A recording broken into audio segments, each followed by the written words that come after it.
Təhsildə nailiyyətlərin əldə olunmasında məktəb rəhbərliyinin əhəmiyyətli rolu var. Şagirdlərin uğurlarının artırılmasında və inklüziv təlim mühitinin yaradılmasında vacib faktor məktəb direktorlarının fəaliyyətidir. Bu fikirlər ADU Universitetində şagird nailiyyəti məktəb direktorunun rolu mövzusunda keçirilən konferansda səsləndirilib.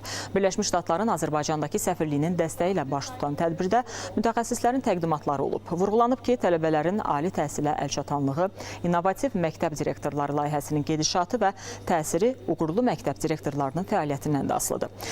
Konferans daha sonra şagird nailiyyətinin önündə dayanan maneələr məktəb direktorlarının gözü ilə mövzusunda panel çıxışlarla davam edib.